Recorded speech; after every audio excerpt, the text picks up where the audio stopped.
إن الحمد لله نحمده ونستعينه ونستغفره ونعوذ بالله من شرور أنفسنا ومن سيئات أعمالنا. من يهده الله فلا مضل له ومن يضلل فلا هادي له. وأشهد أن لا إله إلا الله وحده لا شريك له وأشهد أن محمدا عبده ورسوله. يا أيها الذين آمنوا اتقوا الله حق تقاته ولا تموتن إلا وأنتم مسلمون. يا أيها الناس اتقوا ربكم الذي خلقكم من نفس واحدة وخلق منها زوجها وبث منهما رجالا كثيرا ونساء واتقوا الله الذي تساءلون به والأرحام إن الله كان عليكم رقيبا. يا أيها الذين آمنوا اتقوا الله وقولوا قولا سديدا يصلح لكم أعمالكم ويغفر لكم ذنوبكم ومن يطع الله ورسوله فقد فاز فوزا عظيما. أما بعد فإن خير الحديث كتاب الله وخير الهدي هدي محمد صلى الله عليه وسلم وشر الأمور محدثاتها وكل محدثة بدعة وكل بدعة ضلالة وكل ضلالة في النار. قال الله سبحانه وتعالى في كلامه المجيد: قاف والقرآن المجيد بل عجبوا أن جاءهم منذر منهم فقال الكافرون هذا شيء عجيب أإذا متنا وكنا ترابا وذلك رجع بعيد قد علمنا ما تنقص الأرض منهم وعندنا كتاب حفيظ بل كذبوا بالحق لما جاءهم فهم في أمر مريج أفلم ينظروا إلى السماء فوقهم كيف بنيناها وزيناها وما لها من فروج. وقال الله تبارك وتعالى في مقام آخر: ونبئهم عن ضيف إبراهيم إذ دخلوا عليه فقالوا سلاما قال إنا منكم وجلون قالوا لا توجل إنا نبشرك بغلام عليم قال أبشرتموني على أن مسني الكبر فبما تبشرون قالوا بشرناك بالحق فلا تكن من القانتين قال ومن يقنط من رحمة ربه إلا الضالون. حضرات گرامی و حاضرین جمعہ اور پردہ نشین خواتین اسلام، اللہ رب العالمین کا بے پایا فضل و احسان ہے کہ جس کی توفیق و اعانت سے ہم اور آپ اس مقدس گھر میں حاضر اور اکٹھا ہوئے. بعدہ درود و سلام ہو ان تمام انبیاء علیہ السلام پر، بالخصوص ہمارے آخری نبی جناب محمد عربی صلی اللہ علیہ وسلم پر، جنہوں نے اللہ رب العالمین کا پیغام کما حق امت تک پہنچا دیا. میرے اسلامی بھائیوں، آج کے اس خطبہ جمعہ کے اندر مجھے جس موضوع پر بولنے کا مکلف بنایا ہے وہ ہے نا امیدی کبیرہ گناہ ہے. اسلامی بھائیوں،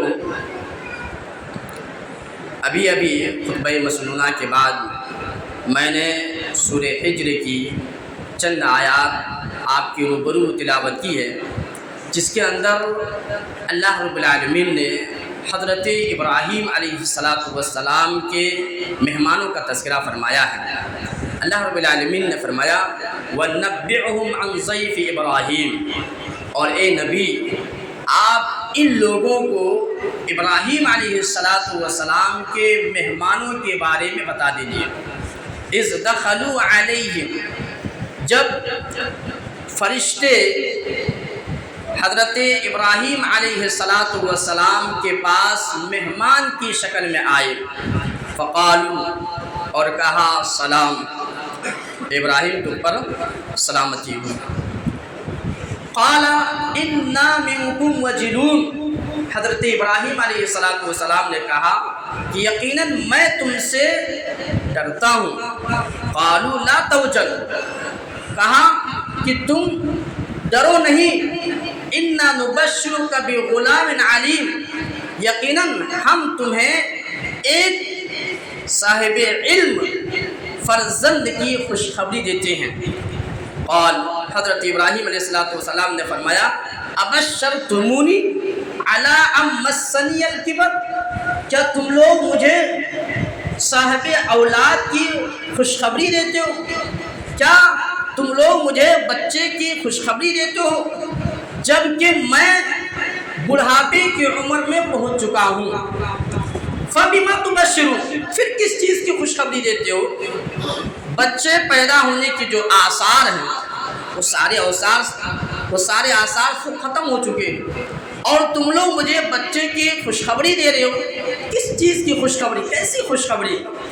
قالوا، فرشتوں نے کہا بشرناک بالحق، ہم تجھے سچی خوشخبری دیتے ہیں، حق کے ساتھ ہم تجھے خوشخبری دے رہے ہیں۔ فلا تکن من القانتین، لہٰذا آپ نا امیدوں کے صفوں میں نہ آئے۔ قال ومن يقنط من رحمت ربه الا الضالون، حضرت ابراہیم علیہ السلام نے فرمایا ومن يقنط من رحمت ربه الا الضالون، کہا کہ اللہ رب العالمین کے رحمت سے نا امید، گمراہ اور بھٹکے لوگ ہی ہوا کرتے ہیں۔ آپ اس آیت پر ذرا غور کریں تو آپ کو کئی ایک باتیں معلوم ہوگی۔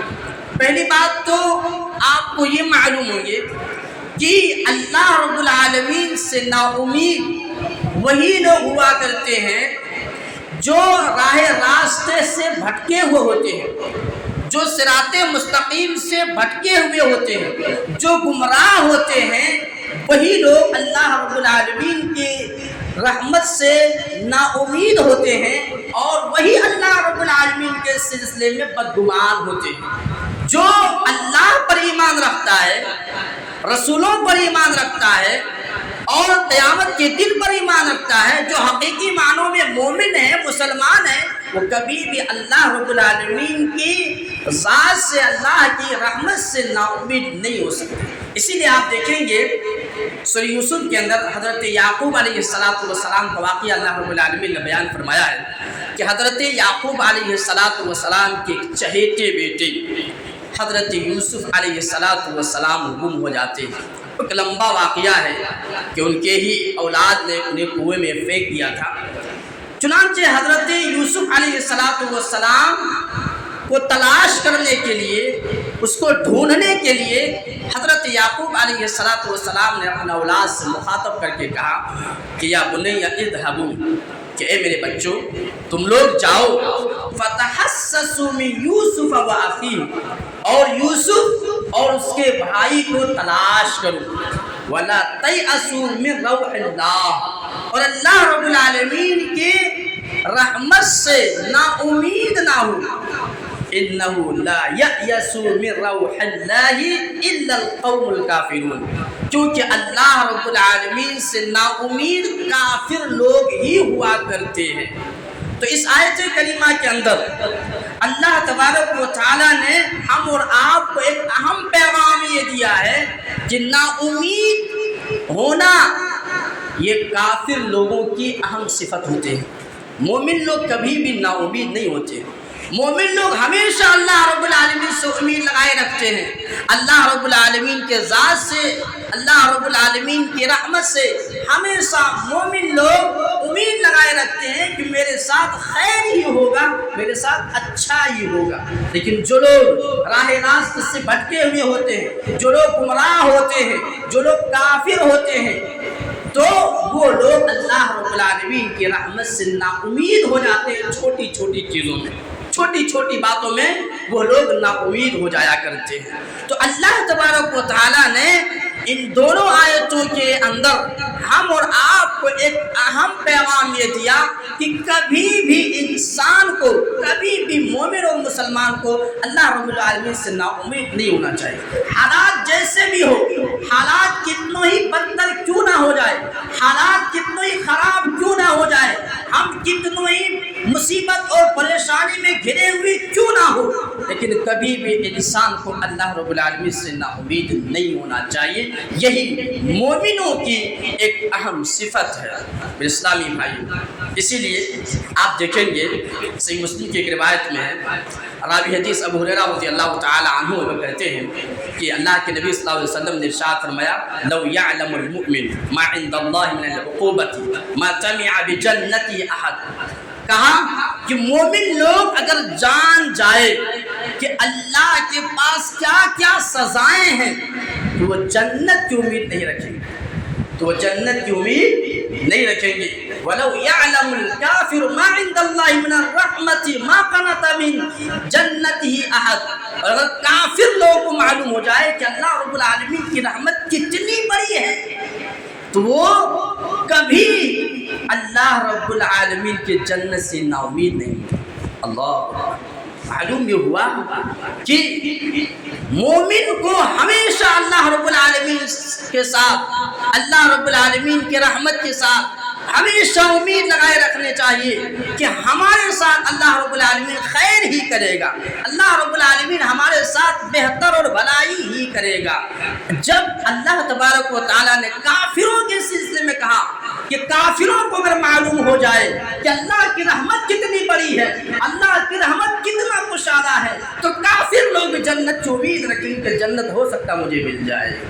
تو کافروں کے سلسلے میں کہا گیا، تو ہم اور آپ کو تو کروڑ ہاں کروڑ یہ امید رکھنی چاہیے کہ انشاءاللہ اللہ تعالیٰ ہمارے ساتھ خیر ہی کرے گا اور اللہ تعالیٰ ہمیں برباد اور ضائع نہیں کرے گا۔ اسی لیے اسلامی بھائیوں، عبداللہ بن مسعود رضی اللہ تعالیٰ عنہ بھی حدیث ہے اور یہ روایت مجموع الزوائد اور حیثمی کے اندر موجود ہے کہ اللہ کے نبی صلی اللہ علیہ وسلم نے فرمایا کہ نا امید ہونا اللہ رب العالمین کی ذات سے، اللہ کی رحمت سے، یہ کبیرہ گناہ ہے، بہت بڑا گناہ ہے۔ کتنا بڑا گناہ؟ ابھی آپ سنیں کہ انسان کو کفر تک لے جاتے ہیں، انسان کو گمراہی تک لے جاتا ہے۔ اتنا بڑا نا امیدی گناہ ہے کہ اگر انسان اللہ کی رحمت، اللہ کی ذات سے نا امید ہوتا ہے تو ممکن ہے کہ انسان گمراہ ہو جائے، انسان کفر تک پہنچ جائے۔ اسی لیے اللہ تبارک و تعالیٰ نے اور پیارے نبی صلی اللہ علیہ وسلم نے کہا کہ نا امیدی یہ کبیرہ گناہ ہے۔ عبداللہ بن مسعود رضی اللہ تعالیٰ عنہ کہتے ہیں کہ اللہ کے نبی صلی اللہ علیہ وسلم نے فرمایا کہ ان رجلا قال یا رسول اللہ، عبداللہ بن عباس رضی اللہ تعالیٰ عنہ کہتے ہیں کہ ایک آدمی اللہ کے نبی صلی اللہ علیہ وسلم کے پاس تشریف لائے اور کہا کہ اے اللہ کے رسول من کبائر، کبیرہ گناہ کیا کیا ہے، بڑے بڑے گناہ کون کون سے ہیں؟ تو اللہ کے نبی صلی اللہ علیہ وسلم نے فرمایا الاشراک باللہ، اللہ رب العالمین کی ذات کسی کو شریک ٹھہرانا یہ سب سے بڑا گناہ ہے۔ جب بھی کبیرہ گناہوں میں اللہ کے نبی صلی اللہ علیہ وسلم نے صحابہ اکرام کو بیان کیے، امت کو بتائے، تو اس میں سب سے پہلی فہرست شرک کو رکھا۔ اللہ کے ساتھ کسی کو شریک ٹھہرانا یہ سب سے بڑا گناہ ہے۔ تو اللہ کے نبی صلی اللہ علیہ وسلم نے اس صحابہ رسول کو جواب دیتے ہوئے کہا کہ الاشراک باللہ، اللہ کے ساتھ کسی کو شریک ٹھہرانا یہ سب سے بڑا گناہ ہے، یہ کبیرہ گناہ ہے۔ چاہے اللہ رب العالمین کے ساتھ کسی بھی معاملے میں شریک ٹھہرایا جائے، ہر معاملے میں اگر اللہ تبارک و تعالیٰ کے ساتھ کسی کو شریک ٹھہرایا جائے تو وہ کیا ہے؟ کبیرہ گناہ ہے، یہ سب سے بڑا گناہ ہے۔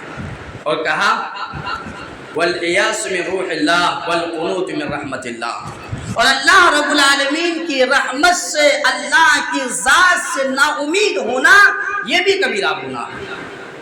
جس طریقے سے کبیرہ گناہ اللہ کے ساتھ شرک کرنا ہے، ویسے ہی کبیرہ گناہ اللہ کی رحمت اور اللہ کی ذات سے نا امید ہونا یہ بھی کبیرہ گناہوں میں آتا ہے، یہ بھی سب سے بڑے گناہوں میں آتا ہے۔ اسی لیے عبداللہ بن مسعود رضی اللہ تعالیٰ عنہ کہا کرتے تھے کہ الکبائر الاشراک باللہ، یہ کبیرہ گناہ یہ ہے کہ اللہ کے ساتھ کسی کو شریک ٹھہرانا، والامن من مکر اللہ، اور اللہ رب العالمین کے عذاب سے بے خوف ہو جانا۔ انسان گناہ کر رہا ہے، انسان معصیت کر رہا ہے، اللہ کے حدود کو فلان رہا ہے، شریعت کے احکامات کو رون رہا ہے، پھر بھی بے خوف ہو کر کے زندگی گزار رہا ہے، پھر بھی وہ تکبر اور انانیت کے ساتھ زندگی گزار رہا ہے، تو پیارے نبی صلی اللہ علیہ وسلم اور عبداللہ بن عباس رضی اللہ تعالیٰ عنہ کے اس روایت سے معلوم ہوتی ہے کہ وہ بھی کبیرہ گناہ ہے۔ اللہ کے عذاب سے بے خوف ہو کر کے زندگی گزارنا، اللہ رب العالمین کے سلسلے میں، اللہ کے عذاب کے سلسلے میں، اللہ رب العالمین کے بے خوف ہو کر کے زندگی گزارے تو یہ بھی کیا ہے؟ کبیرہ گناہ ہے۔ والقنوط من رحمت اللہ، اور اللہ رب العالمین کی رحمت سے نا امید ہونا یہ بھی کبیرہ گناہ ہے۔ تو عبداللہ مسعود رضی اللہ تعالیٰ عنہ نے ایک اور چیز کا اضافہ کیا کہ اگر انسان اللہ کی شریعت کو پھلانگتے ہوئے اللہ کے عذاب سے، اللہ کے خوف و اللہ سے بغیر ڈرے ہوئے زندگی گزار رہا ہے، اللہ کے عذاب سے بے خوف ہو کر کے زندگی گزار رہا ہے تو یہ بھی کبیرہ گناہ ہے میرے اسلامی بھائی۔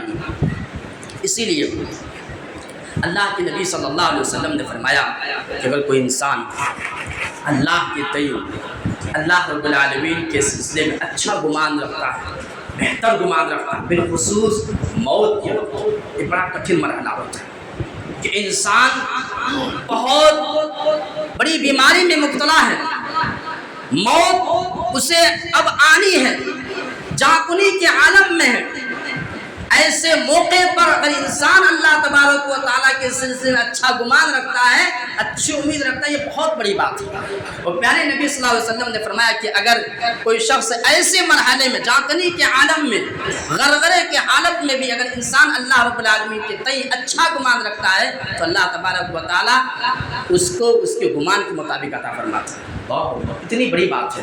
اسی لیے انس بن مالک رضی اللہ تعالیٰ عنہ سے مروی ہے، اور یہ روایت سنن ترمذی کی، اور امام البانی رحمہ اللہ اس روایت کو صحیح قرار دیتے ہیں۔ راوی حدیث انس بن مالک رضی اللہ تعالی عنہ وہ کہتے ہیں کہ ان النبی صلی اللہ علیہ وسلم دخل علی شاب، کہ اللہ کے نبی صلی اللہ علیہ وسلم ایک نوجوان کے پاس سے گزرے، وہ فی الموت، اور وہ سکرات کی حالت میں تھے، جاکنی کے عالم میں تھے۔ فقال، تو اللہ کے نبی صلی اللہ علیہ وسلم نے فرمایا کیف تجد، آپ اپنے آپ کو کیسے پا رہے ہو؟ قال، کہا واللہ یا رسول اللہ انی ارجو اللہ، کہا کہ اے اللہ کے رسول، میں اللہ کی قسم کھا کر کے کہتا ہوں کہ میں اللہ تبارک و تعالیٰ سے اچھی امید رکھتا ہوں، میں اللہ رب العالمین سے خیر کی امید رکھتا ہوں کہ میرے ساتھ خیر ہی ہوگا، میرے ساتھ بہتر ہوگا، میرے ساتھ بھلا ہوگا۔ وانی اخاف ذنوبی، اور ساتھ ہی ساتھ میں اپنے گناہوں کا خوف بھی کھاتا ہوں، میں اپنے گناہوں سے ڈرتا بھی ہوں۔ ایک طرف اللہ رب العالمین سے اچھی امید ہے، دوسری طرف مجھے اپنے گناہوں کا خوف بھی ہے، ڈر بھی ہے۔ فقال رسول اللہ صلی اللہ علیہ وسلم، تو اللہ کے رسول صلی اللہ علیہ وسلم نے فرمایا لا یجتمعان فی قلب عبد فی مثل هذا الموطن، کہا کہ اس جگہ کسی بندے کے دل میں دو چیزیں اکٹھا نہیں ہو سکتی ہے، الا اعطاہ اللہ، مگر اللہ تبارک و تعالیٰ اسے وہ چیز عطا کر ہی دیتے ہیں، ما یرجو، جس چیز کی وہ امید رکھتا ہے اللہ تبارک و تعالیٰ اسے وہ چیز اسے عطا فرماتا ہے، اللہ تعالیٰ اسے وہ چیز دے دیتا ہے۔ وآمنہ مما یخاف، اور جس چیز سے وہ ڈرتا ہے اللہ تعالیٰ اسے امن دے دیتا ہے، اسے محفوظ کر لیتا ہے، اسے بچا دیتا ہے۔ اللہ اکبر۔ اگر ہم اللہ رب العالمین کے تئیں اچھا گمان رکھتے ہیں، بہتر گمان رکھتے ہیں، خیر رکھتے ہیں تو اللہ تبارک و تعالیٰ ہمارے ساتھ خیر ہی کا معاملہ کرے گا۔ ہمیں اللہ تبارک و تعالیٰ ہمارے گمان کے مطابق ہمیں دے گا، ہم جیسا گمان رکھتے ہیں اللہ تبارک و تعالیٰ کے ساتھ، اللہ تبارک و تعالیٰ ہمیں ویسے ہی عطا فرمائے گا، اور جس چیز سے ہم ڈرتے ہیں، خوف آتے ہیں، اللہ تعالیٰ اس سے ہمیں بچا لے گا۔ اسی لیے میرے اسلامی بھائیوں، اہل سنت والجماعت کا یہ عقیدہ ہے کہ یجب الرجاء والخوف، کہ امید اور خوف یہ ایک مومن کے اندر پایا جانا ضروری ہے، واجب ہے۔ اہل سنت والجماعت کا عقیدہ کیا ہے کہ ایک مومن کے اندر امید بھی ہو اور خوف بھی ہو۔ والعبد یسیر الی اللہ بین الرجاء والخوف، اور ایک مومن بندہ خوف اور امید کے درمیان چلتا ہے، یعنی ایک طرف اللہ رب العالمین سے اچھی امید بھی ہوتی ہے، دوسری طرف اس سے اپنے گناہوں کا خوف بھی ہوتا ہے۔ یہ دونوں چیزوں کے درمیان ایک مومن چلتا ہے۔ کجناح الطائر، جس طریقے سے پرندے دونوں پروں سے چلتا ہے، دونوں پروں سے اڑتا ہے، ایک پرندہ ایک پر سے نہیں اڑ سکتا ہے، اسی طریقے سے مومن دونوں کے ساتھ چلتا ہے۔ ان میں سے ایک چیز اگر ختم ہو جائے تو پھر مومن کے اندر بہت ساری کمیاں آ جائیں گی۔ تو کہا کہ جس طریقے سے ایک پرندہ دونوں پروں کے ساتھ اڑتا ہے، اسی طریقے سے ایک مومن، ایک مسلمان خوف اور امید کے ساتھ چلتا ہے۔ کہا یخاف اللہ ویرجوہ، ایک مومن بندہ اللہ تبارک و تعالیٰ سے ڈرتا بھی ہے، ویرجوہ، اور اللہ رب العالمین سے امید بھی رکھتا ہے، یصلی، نماز بھی پڑھتا ہے، ویصوم، اور روزہ بھی رکھتا ہے، ویتصدق، اور صدقات و خیرات بھی کرتا ہے، ویحج، اور حج بھی کرتا ہے، ویجاہد، اور جہاد بھی کرتا ہے، وہو مع ذلک یخاف اللہ ویرجوہ، اس کے باوجود بھی وہ اللہ رب العالمین سے ڈرتا بھی ہے اور اللہ رب العالمین سے امید بھی رکھتا ہے۔ اللہ اکبر، ایک مومن یہ سارے نیک اعمال انجام دیتا ہے، نماز پڑھتا ہے، روزہ رکھتا ہے، صدقات و خیرات کرتا ہے، اور جہاد بھی کرتا ہے، حج بھی کرتا ہے، مالی عبادت کو بھی انجام دیتا ہے۔ ابھی قربانی کا موسم چل رہا ہے، کل ہم لوگ قربانی کریں گے انشاءاللہ العظیم، اللہ رب العالمین کے راہ میں جانور ذبح کریں گے۔ اس سلسلے میں مومن کو ڈر ہوتا ہے کہ کہیں ہماری مالی عبادت ریاکاری میں شامل ہو کر کے کہیں ہمارے عمل ضائع اور برباد نہ ہو جائے۔ اللہ، اس لیے آپ دیکھیں کہ جو مومن ہوتے ہیں، جن کو یہ خوف ہوتا ہے کہ ہمارے یہ مالی عبادت کہیں ضائع و برباد نہ ہو جائے، وہ اپنے جانوروں کو سوشل میڈیا کے اندر نہیں ڈالتا، یہ نہیں کہتا کہ میرا مال اتنا تازہ ہے، اتنا بڑا ہے، 3 لاکھ کا جانور ہم لائے ہیں، یہ پورا ایریا میں اس طرح کوئی نہیں لایا، ہم جیسا مال لا کو دکھائے، سب ریا کرے۔ مومن ایسا نہیں کرتا، مومن ڈرتا ہے کہ کہیں ریا کی وجہ سے ہمارے عمل ضائع ہو رہا ہے۔ اس لیے میرے اسلامی بھائیوں، یہاں سے آپ یہ پیغام لے کر کے جائیں کہ جو آپ قربانی کا عمل اللہ رب العالمین کے راستے میں آپ کرنے جا رہے ہیں، اللہ کے راستے میں جانور قربان کرنے جا رہے ہیں، اس سلسلے میں آپ اللہ رب العالمین سے خوف بھی کھائیں کہ اللہ میرے ریاکاری اور میرے دکھاوے کی وجہ سے میرے عمل کو ضائع اور برباد نہ کرنا، اے اللہ مجھے ریاکاری سے بچا لینا، اے اللہ جو تیرے راستے میں جو ہم قربان کرنے جا رہے ہیں جانور، اے اللہ اس میں میری قربانی کو قبول فرما لینا، اے اللہ مجھے ریاکاری سے بچا لینا، مجھے اس چیز کا خوف ہے، اے اللہ امید ہے کہ اللہ اس جانور کو تیرے نبی کے طریقے پر ذبح کر رہے ہیں، اللہ مجھے امید ہے کہ یہ جانور اللہ تیرے راستے میں قبول ہوں گے، یہ امید بھی ہو اور خوف بھی ہو۔ اس لیے مومن اللہ رب العالمین سے ڈرتا بھی ہے کہ کہیں میرے عمل ضائع و برباد نہ ہو جائے، کہیں میرے گناہوں پر اللہ کی گرفت نہ ہو جائے، اس پر مومن ڈرتا بھی ہے اور یہ امید بھی رکھتا ہے کہ میں جو کام کر رہا ہوں، جو عمل کر رہا ہوں، انشاءاللہ اس کا بدلہ اللہ تبارک و تعالیٰ بہت بہتر عطا فرمائے گا۔ تو کہا وَيُجَاهِدُ وَمَعَ ذَلِكَ يَخَافُ اللَّهُ وَيَرْجُوهُ، کما قال اللہ تبارک و تعالی عن الرسل و اتباعهم، جیسا کہ اللہ تبارک و تعالی نے رسولوں کے بارے میں اور ان کے پیروکاروں کے بارے میں فرمایا کہ انہم کانوا یسارعون فی الخیرات، کہ نبی، انبیاء کرام اور اس کے راستے پر چلنے والے لوگ نیکیوں میں، بھلائیوں میں، خیر کے کاموں میں جلدی کرتے ہیں۔ کیا کرتے ہیں؟ جلدی کرتے ہیں کہ کیسے کیسے نیکیوں کو ہم حاصل کر لیں، اس کے لیے جلدی کرتے ہیں۔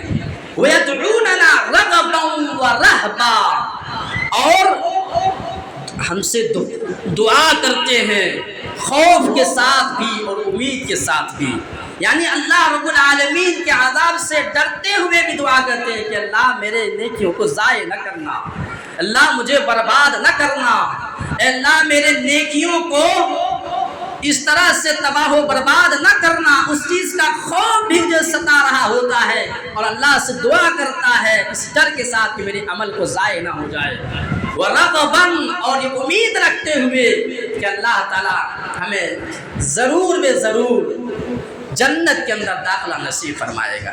تو یہ تو انبیاء کرام کا طریقہ ہے کہ انبیاء کرام خوف کے ساتھ بھی اور امید کے ساتھ بھی چلتے تھے۔ تو انبیاء کا طریقہ ہے، صلحاء کا طریقہ ہے، نیک لوگوں کا طریقہ ہے کہ خوف اور امید دونوں راستوں میں چلتا ہے، اللہ سے خوف بھی ہوتے ہیں اور اللہ رب العالمین سے اچھی امید بھی ہوتی ہے۔ میرے اسلامی بھائیوں، اب آئیے ہم دیکھتے ہیں کہ کون سی جگہیں ہیں جہاں انسان اللہ کی ذات سے، اللہ کی رحمت سے نا امید ہو جاتا ہے۔ ان میں سے سب سے پہلا جو مسئلہ آتا ہے سب سے پہلا کام ہے وہ ہے فقر و فاقہ کے وقت تنگ دستی میں انسان اللہ رب العالمین کے ذات سے نا امید ہو جاتا ہے۔ بہت سے ایسے لوگ ہیں، ایک دکان دیتا ہے نہیں چلتا ہے، پھر دوسرا دکان دیتا ہے نہیں چلتا ہے، پھر تیسرا دکان دیتا ہے نہیں چلتا ہے، تب کہتا ہے اللہ تعالیٰ صرف میرے ہی ساتھ ایسا کیوں کرتا ہے؟ وہ تو ایک دکان دیا فوراً چل گیا، اچھا خاصا اس کا کاروبار چل رہا، ہم تین دکان دے رہے ہیں پھر بھی ہمارے دکان نہیں چل رہے۔ اللہ تعالیٰ پتہ نہیں میرے قسمت میں کیا لکھا، خالی میرے ہی ساتھ ایسا کیوں ہوا ہے؟ تو فقر و فاقہ کے وقت انسان کیا ہوتا ہے؟ اللہ رب العالمین سے نا امید بھی ہو جاتا ہے اور اللہ رب العالمین کے سلسلے میں برا گمان بھی محسوس کرنے لگتا ہے۔ تو فقر و فاقہ سے اس لیے ہمیشہ انسان کو اللہ تعالیٰ سے پناہ طلب کرنا چاہیے کہ اللہ تعالیٰ مجھے کسی کا محتاج نہ بنانا سوائے تیرے ذات کے۔ اے اللہ مجھے کسی کا محتاج نہ بنانا سوائے تیرے ذات کی۔ ہمیشہ انسان کو اللہ تبارک و تعالیٰ سے دعا کرتے رہنا، کیونکہ محتاجی یہ انسان کو نا امیدی تک پہنچا دیتے ہیں اور اللہ رب العالمین کے سلسلے میں انسان کو برے گمان تک بھی پہنچا دیتے ہیں۔ اس لیے ہمیشہ انسان کو تنگ دستی اور فقر و فاقہ کی اللہ تبارک و تعالیٰ سے پناہ طلب کرنا چاہیے۔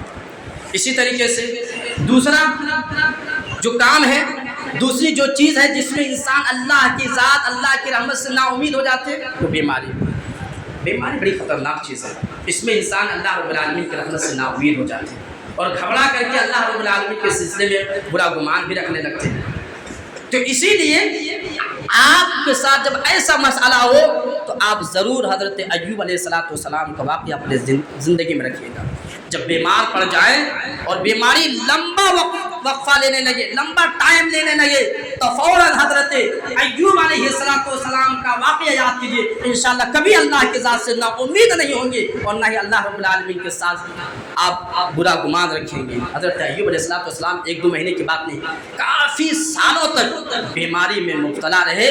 یہ واقعہ بیان کرنے کا وقت نہیں ہے، ورنہ میں کبھی بیان کرتا کہ حضرت ایوب علیہ السلام کتنے کٹھن بیماری سے الجھ رہے تھے، پھر بھی اللہ رب العالمین کے ساتھ اچھا امید رکھے، اللہ سے بہتر امید رکھے تو اللہ تعالیٰ نے شفا کا عملہ کرتا ہے۔ دوسری جگہ، تیسری جگہ کیا ہے کہ بارش کے وقت انسان نا امید ہو جاتا ہے اللہ رب العالمین کی رحمت سے۔ جب قحط ہونے لگتی ہے، بارش نہیں ہونے لگتی ہے تو انسان دعا کرتا ہے، بارش نہیں ہوتی پھر دعا کرتا ہے، بارش نہیں ہوتی پھر دعا کرتا ہے، بارش نہیں ہوتی تو اللہ تبارک و تعالیٰ کی رحمت سے، اللہ کی ذات سے انسان نا امید ہونے لگتا ہے۔ کیا بارش لگتا اب ہوگی ہی نہیں، اب بارش نہیں ہوگی، ہم کو لوگ اب بھوکے مرنے والے ہیں، بہت کٹھن زندگی ہونے والی ہے، بہت دشوار زندگی ہونے والی ہے، اور انسان اللہ رب العالمین کی رحمت سے نا امید ہو جاتا ہے، اللہ رب العالمین کے سلسلے میں بہت برے گمان رکھنے لگتے ہیں۔ اسی لیے اللہ تبارک و تعالیٰ نے قرآن کریم میں سورۃ الشورى کے اندر هو الذی ينزل الغیث من بعد ما قنطوا وینشر رحمته وهو الولی الحمید، کہا اللہ وہ ہے جو انسان کی نا امیدی کے بعد بارش کو نازل کرتا ہے، وینشر رحمتہ، اور اپنے رحمت کو بکھیر دیتا ہے، اپنے رحمت کو پھیلا دیتا ہے۔ تو اللہ تبارک و تعالیٰ سے انسان نا امید کب ہوتا ہے؟ جب بارش نہ ہونے لگے تب۔ اسی طریقے سے ایک نا امیدی کی جگہ یہ ہے کہ جب دشمنوں کا غلبہ ہو جائے، ہر جگہ دشمنوں کی حکومت ہونے لگ جائے، دشمنوں کے راج ہونے لگ جائے اور مسلمان پریشان ہو جائے، ایسے وقت میں تو کیا ہے؟ انسان اللہ کی رحمت سے نا امید ہو جاتا ہے۔ کہا القنوط عند تسلط الاعداء، جب دشمنوں کا تسلط ہو جائے، غلبہ ہو جائے تو انسان اللہ رب العالمین کی رحمت سے نا امید ہو جاتا ہے۔ اس سلسلے میں امام ابن تیمیہ کا وہ قول ہمیشہ انسان کو یاد رکھنا چاہیے۔ کہا امام ابن تیمیہ رحمۃ اللہ علیہ نے فلما ظہر النفاق، کہ جب نفاق ظاہر ہو جائے، نفاق عام ہو جائے، چاہے وہ عقیدہ والا نفاق ہو چاہے وہ عملی نفاق ہو، دونوں طرح کے نفاق شامل ہیں۔ عقیدہ والا اگر نفاق کسی کے پاس ہو تو ظاہر سی بات ہے وہ اسلام سے خارج۔ عملی نفاق کے اندر بھی اگر انسان مبتلا ہو جائے اور بہت زیادہ ہو جائے عام، تو پھر انسانوں پر دشمنوں کا تسلط ہوتا ہے۔ تو کہا فلما ظہر النفاق، کیا ہمارے اندر بہت سے ایسے لوگ ہیں جس کے اندر عملی نفاق پائے جاتے ہیں؟ کوئی لوگ، بہت سے لوگ بچ نہیں پاتے ہیں۔ جھوٹ، یہ کیا منافقین کی خصلت ہے۔ وعدہ خلافی، جب لڑائی ہو، جھگڑے ہو تو گالی گلوچ کرنا، اسی طریقے سے امانت میں خیانت کرنا، یہ سب کیا ہے؟ یہ منافقین کی صفت ہے۔ اسی لیے پیارے نبی صلی اللہ علیہ وسلم نے فرمایا کہ اگر کسی انسان کے اندر جھوٹ بولنا، وعدہ خلافی کرنا، امانت میں خیانت کرنا اور اسی طریقے سے لڑائی جھگڑے میں گالی گلوچ کرنا، ایک وقت میں یہ چاریں اگر صفت پائی جائے گی تو اللہ کے نبی صلی اللہ علیہ وسلم نے فرمایا کہ کانا منافقا خالصا، تو وہ پکا منافق ہے۔ چار صفت اگر کسی انسان کے اندر پائے جائیں گے تو اس کے سلسلے میں نبی صلی اللہ علیہ وسلم ہے کہ پکا منافق ہے۔ تو کہا امام ابن تیمیہ رحمہ اللہ نے کہ جب نفاق ظاہر ہو جائے، عملی نفاق بھی جب بہت زیادہ ہونے لگ جائے، والبدع اور بدعتیں بہت زیادہ رونما ہونے لگ جائے، والفجور اور گناہیں بہت زیادہ ہونے لگ جائے، والمخالف لدین الرسول اور رسول کے دین کی مخالفت زیادہ ہونے لگ جائے، کہا سلطت علیہم الاعداء، تو دشمن ایسے لوگوں پر مسلط کر دیتا اللہ۔ دشمن کا غلبہ کب ہوتا ہے؟ دشمن ہم پر مسلط کب ہوتے ہیں؟ جب نفاق ظاہر ہو جائے، بہت زیادہ نفاق ہونے لگ جائے، ہر کوئی جھوٹ عادت بنا لے اپنی زندگی کا، وعدہ خلافی، امانت میں خیانت، لڑائی جھگڑے میں گالی گلوچ، یہ سب بہت زیادہ عام ہونے لگ جائے، بدعتیں بہت زیادہ ہونے لگ جائیں، رسول اللہ صلی اللہ علیہ وسلم کی مخالفت ہونے لگ جائے، تو کہا امام ابن تیمیہ رحمہ اللہ نے کہ تب ایسے مرحلے میں دشمن کا غلبہ ہوتا ہے۔ دشمن ایسے وقت میں کیا ہوتا ہے؟ غالب ہو جاتا ہے، دشمن ایسے وقت میں مسلط ہو جاتا ہے۔ اسی میں اسلامی بھائیوں سوال یہ ہے کہ مایوسی کا علاج کیا ہے؟ ہم کیسے اللہ رب العالمین کی ذات رحمت سے نا امید نہ ہو، مایوس نہ ہو؟ اس کا علاج کیا ہے؟ اس کا علاج سب سے پہلا یہ ہے کہ ہم اللہ رب العالمین کے تئیں اچھا گمان رکھیں، ہر مرحلے میں، ہر مسئلے میں اللہ رب العالمین کے تئیں اچھا گمان رکھیں کہ اللہ تبارک و تعالی اپنے بندوں پر اتنا رحیم و شفیق ہے کہ اللہ تبارک و تعالی اتنا رحیم ہے کہ اپنے بندوں کے ساتھ کبھی برا نہیں کر سکتا ہے، تو پھر وہ رب میرے ساتھ برا کیسے کرے گا؟ جب انسان ہمیشہ اللہ رب العالمین کے تئیں اچھا گمان رکھے گا تو یہ مایوس کبھی انسان نہیں ہوگا۔ اسی لیے اللہ کے نبی صلی اللہ علیہ وسلم نے فرمایا، کہا لا یموتن احدکم الا وهو یحسن باللہ الظن، کہا کہ تم میں سے کوئی شخص وفات نہ پائے مگر یہ کہ وہ اللہ رب العالمین کے تئیں اچھا گمان رکھتا ہو، یعنی ہر وقت انسان کو اللہ تبارک و تعالیٰ کے سلسلے میں اچھا گمان رکھنا چاہیے، اور اچھے گمان ہی میں انسان کی وفات ہونی چاہیے۔ اسی طریقے سے دوسرا کیا ہے علاج؟ دعا۔